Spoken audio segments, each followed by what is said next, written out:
Right a program to perform binary search using rand. हमें एक binary programme बनाना है Rand function को use करके, ठीक है। From random import Rand.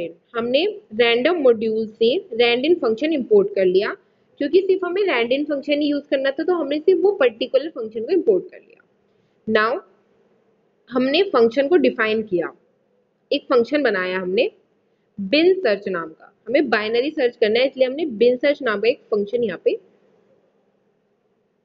Define किया।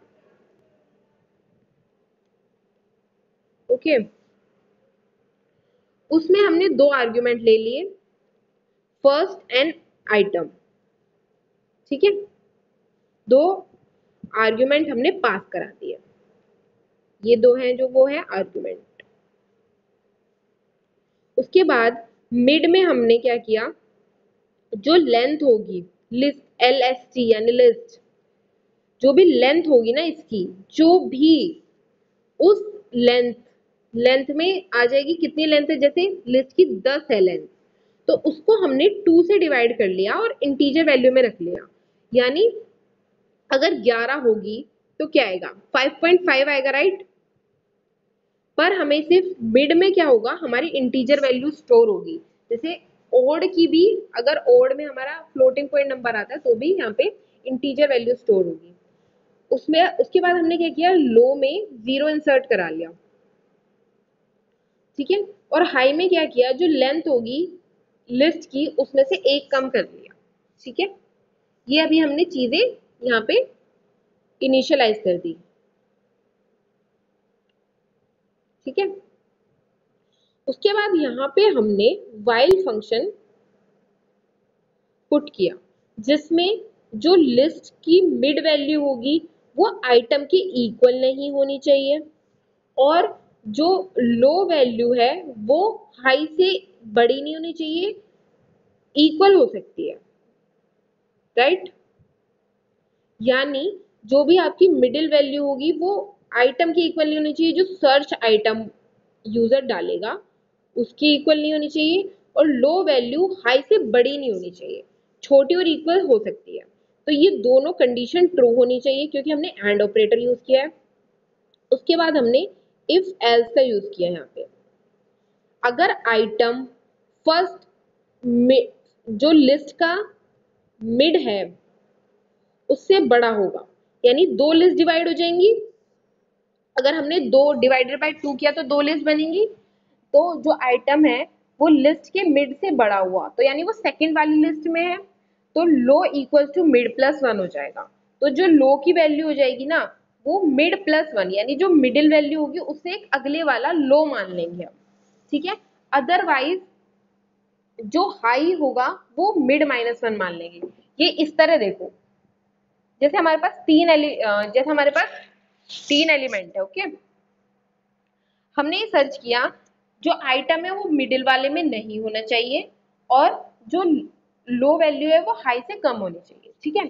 उसके बाद हमने इसे 2 में डिवाइड कर लिया, तो हमारे पास अगर हम 3 को 2 से डिवाइड करेंगे 1.5 आएगा, तो हम इसमें 5 ले लेते हैं, ठीक है। इस तरह देखो, ठीक है। तो अब देखो 5 है हमारे पास, तो ये 2 आएगा, मिडिल यहाँ से कट हो जाएगा, मिडिल वैल्यू आएगी। मिडिल वैल्यू से ये अगर इस वाली रो में हुआ तो जो आपकी मिडिल के बाद वाली होगी वो लो हो जाएगी, और अगर पहली वाली में हुआ तो मिडिल से पहले वाली हाई हो जाएगी, ठीक है। ये चीज हमने अभी इफ एल्स में परफॉर्म की। उसके बाद जो मिड होगा वो अगली वाली, यानी अब हमने एक बार तो स्प्लिट कर दी, अब हमें ये पता लग गया कि पहले वाली में है या दूसरे वाली में है। अब हमें ये पता लग गया, तो अब हम दोबारा से मिड लेंगे, राइट। उस पर्टिकुलर लिस्ट का भी मिड लेंगे, जो हमने पहले फंक्शन परफॉर्म किया था, मिड पहले निकाला था, उसी तरह अब हमने लो हाई का भी मिड निकाल लिया, और लो हाई हमने यहाँ पे अपडेट करे हैं। अगर लो हाई से ज्यादा हुआ तो रिटर्न नन, अदरवाइज मिड जो है वो रिटर्न हो जाएगा, ठीक है।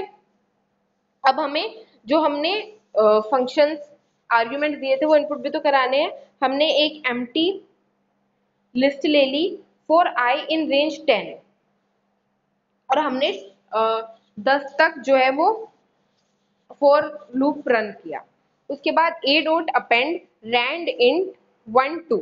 अब हमने क्या किया, अपेंड ऑपरेशन का यूज करते हुए रैंड इंट में 1 और 20, मतलब लो तो हमने 1 दे दिया और हाई हमने दे दिया 20। ठीक है, इनपुट करा दी ना वैल्यू। ऊपर हमने 2 ली थी, देखो ऊपर हमने 2 आर्ग्यूमेंट ली थी ना, लिस्ट एंड आइटम। तो इसके through list element within the range get automatically generated, तो जो है वो अपने आप जनरेट हो जाएंगे। उसके बाद जो हमने लिस्ट, हमारी जो भी लिस्ट बनेगी वो a डॉट सॉर्ट कर दिया। अभी हमने कहा ना हमें सॉर्टिंग, हमारी जो एरे है वो सॉर्ट होनी चाहिए, इसके लिए तो हमने यहाँ पे सॉर्ट फंक्शन परफॉर्म करा और उसे प्रिंट कर दिया। उसके बाद हमने वैल्यू इनपुट कराई यूजर से कि उसे कौन सा एलिमेंट सर्च करना है। उसके बाद वो हम एलिमेंट जो भी है वो एलिमेंट यहाँ पे अपना बिन सर्च के थ्रू प्रिंट कर देंगे। बिन सर्च हमने ऊपर फंक्शन डिफाइन किया है, उसमें ए और वैल्यू जो भी होगी वो यहाँ पे प्रिंट हो जाएगी। अब यहाँ पे देखो इसका आउटपुट इस तरह आएगा, ये हमारी लिस्ट जनरेट हुई है रैंडम इंट फंक्शन से। अब यूजर ने 35 डाला एज एलिमेंट, तो वो नहीं है तो नन आ गया। उसके बाद दोबारा से लिस्ट प्रिंट हुई और 18 यूजर ने एज एन इनपुट डाला तो 7 आ गया। ठीक है, कि 7वें इंडेक्स पे है, यहाँ पे इंडेक्स वैल्यू आ रही है, ये ध्यान रखना, इंडेक्स वैल्यू आ रही है यहाँ पे। ओके, तो ये आपका बाइनरी फंक्शन था। तो अब आपका होमवर्क है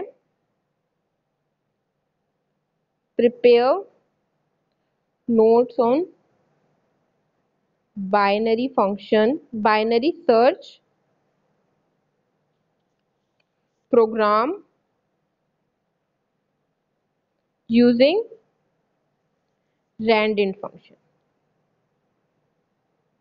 ओके, तो इस तरह बाइनरी सर्च परफॉर्म होगा।